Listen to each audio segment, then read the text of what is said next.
بسم الله الرحمن الرحيم الحمد لله والصلاة والسلام على رسول الله صلى الله عليه وسلم السلام عليكم ورحمة الله وبركاته waxaa idila hadlaya waxa weeyaan waa Ibrahim Cabdulle Axmed waxaan halkan insha Allah tacaala aan rabaa in aan ardayda dhigata computerka aan ugu soo gudbiyo casharadii ay dhigteen oo dhamaantood insha Allah aan ku duubi doono si online ah maqal iyo muuqaal ah insha Allah tacaala waxaan maanta aynu ka bilaabi doonaa hordhaca ugu horeeyay Department of Computing Microsoft Office ayaynu insha Allah rabnaa inaynu ka bilowno waa kulliyadda Shaafi waxaan insha Allah aynu gudbi doonaa hordhaca marka aynu eegno computerka iyo qaababka computerka uu shaqeeyo waxaynu ku bilaabi doonaa what's the MS Office ku waa maxay full explanation-kiisa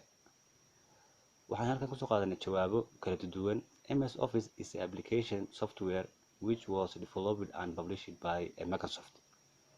MS Office waxa weeyaan waa application ay diyaariyeen oo ay develop gareeyeen oo ay daabaceen shirkadda la yiraahdo Microsoft. It's widely used in a business waxa si weyn loogu isticmaalaa businesska and education sector iyo waaxaha waxbarashada through which we can create kaasoo aynu ku samayn karno oo aynu ku abuuri karno oo aynu view oo aynu ku eegi karno and edit oo aynu waxna ku daabacan waa spreadsheet weeyaan presentationada loogu talagalay and entry of a database daatooyinkana lagu save gareeyo waxaanu si kale eegi doonaa founder of MS Office qofka mataqaana helaha amba soo saariha MS Office waxa weeyaan ninka la yiraahdo Bill Gates waana mulkiilaha isla shirkadda Microsoft Office hadaba what's the computerku waa maxay aaladda computerka ee aynu isticmaalayna ama aan rabnaa inaan wax ka barano maxaa ay tahay computer waxa weeyaan is an electronic machine waa electronic machine that is designed kaasoo loo qaabeeyay to make work easy inuu shaqada inoo fududeydiyo in the manual method si aynu gacanta ka qaban lahayn amba tab lagu garaaci lahaa ayuu si fudud inoogu fududeynayaa because of it has both accuracy and speed oo adkaysigii iyo xawaarihii labadiiba waa leeyahay kaas ayaa la yiraahdaa computer waayahay computerku hadaba imise qaybood buu u qaybsamaa computerku wuxuu u qaybsamaa laba qaybood baa loo qaybiyaa qayb waxa la yiraahdaa hardware qaybna waxa la yiraahdaa software the parts of the computer qaybaha uu qaybsamo computerku the computer has a number of components that are classified wuxuu leeyahay nambaro fara badan oo kala qaybsan oo loo kala qaybiyo either as a hardware waxa loo qaybiyaa inuu yahay qayb adag oo la taaban karo or a software ama qayb gudaha ku jirta oo aan la taaban karin hardware qaybta hardware-ka ah aynu eegno hardware is a physical equipment waa qaybta la taaban karo ee qalabka ah of a computer system a computer system ku leeyahay that we can touch oo aan taaban karno and break such as sida CPU-ga monitorka keyboard mouse scanner printer intaas oo dhan waxa la isku yiraahdaa waa qaybta adag ee la taaban karo hadaba CPU central processor unit waa qaybta maskaxda dhan ee uu ku shaqeeyo computerku monitorkuna waa muraayada aynu ka aragno waxyaabaha aynu ku qorno waxa loo qaabeeyaa input iyo output ayaa loo kala qaybiyaa iyadu waxay noqonaysaa qaybta output device la yiraahdo waa qaybta ay wax ka soo baxaan keyboardku wuxuu noqonayaa input device marka hore waa hardware-na wuxuu ka sii yahay qaybta wax lagu daabaco wax qoraysa mouse-ku sidoo kale waa input device scanner-ku waa output device oo waa qaybta wax lagu soo saaro printer-kuna waa output device sidaasi ayaynu kala qeexaynaa bal aynu eegno hadaba what is a software-ku muxuu yahay computer software is a set of a program computer software-ka haddaad maqasho waa koox software ah oo programs ah that can be run kaasoo lagu socodsiin karo on your computer system-kaagu uu ku shaqeeyo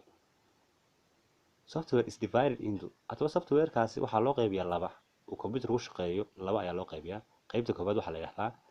application software qaybta kalena waxaa la yiraahdaa system software application software-ku such as waxaa ka mid ah application-ka word processor haddaad application maqasho application-ku waxa weeyaan waa qaybta lagu shubi karo computerka gudihiisa lagana saari karo oo program lagu shubi karo lagana saari karo sida word processor-ka presentation database sida PowerPoint ka kale MS Office ka kale database publication and so on waxa kamid ah applicationadaasi ayaa kamid ah oo lagu shubayo computer qaybta muhiimka ah ee computerka kamid ah softwarekiisa waxa weeyaan system software sida system software waa systemka dhan oo ku shaqeynayo software waa application la'aantiina aanu shaqeyn karin kuwan kale laakiin la'aantood qaybaha qaar waa shaqeyn karaa waxa kamid ah DOS-ka disk operator systemka Windows 2000 Windows 7 Windows 10 Windows oo dhan ayaa la isku yiraahdaa system software labadaas ayaynu insha Allah halkaa ku soo koobi doonaa bal aynu hore uga socono MS Office-ka waxa aynu ku qaadan doono waxa kamid ah waxyaabaha loo isticmaalo waxaynu qaadan doonaa horta MS Word MS Word-ka waxa loo isticmaalaa waa application yar oo fudud computer kastana laga helo waxa lagu isticmaalaa document-yada in lagu sameeyo resume-ka letters-ka application-ka and certificates-ka inahaaba waa loo isticmaalaa waayahay bal aynu sii gudubno qaybta gudaha ee aynu niraahno Windows waa maxay hadaba Windows mar hadaad maqasho definition-kiisu a Microsoft Windows is the operating system that run on your computer waa programka operating systemka ah ee uu ku shaqeeyo dhammaan computerku waxa kamid ah tusaale ahaan Windows 10 iyo Windows 7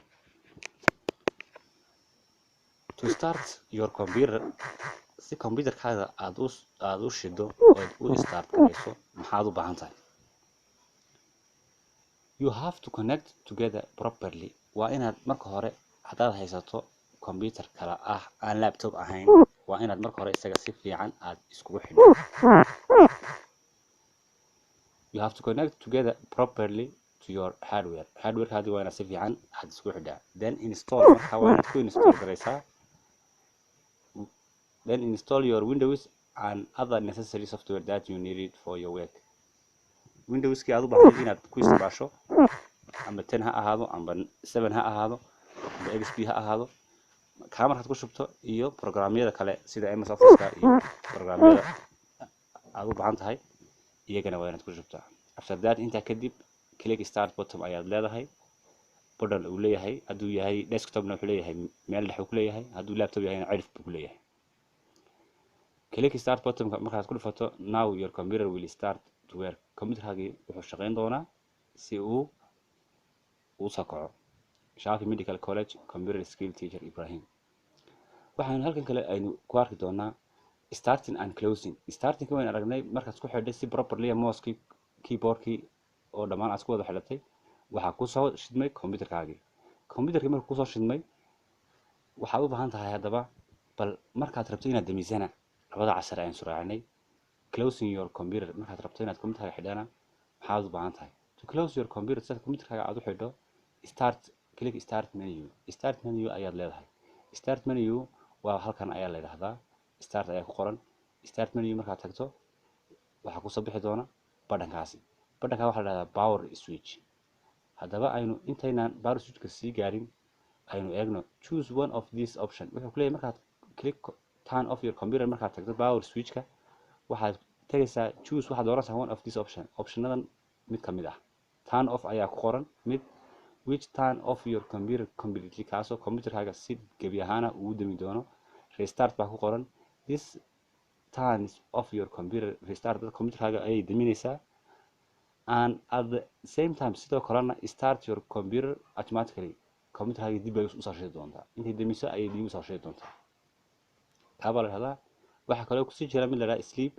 sleep-kuna computerkaaga ayuu gelin doonaa inuu shaqada joojiyo laakiin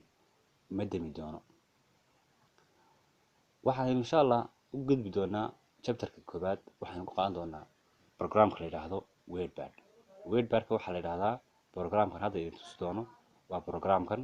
programkaasi waxa uu noqon doonaa chapter-ka koobaad ee aynu baran doono casharadina insha Allah ta'ala WordPad-ka uu qaabtaa muxuu si qaabilsan yahay insha Allah halkaas ayaan ka sii bilaabi doonaa 10ka hore wax noqon doonaan 10 mir oo inoo ah hordhac casharka labaad waxaanu qaadan doonaa chapter 1 WordPad assalaamu calaykum waraxmatullaahi wabarakaatuh la socod wanaagsan aad baan idin salaamayaa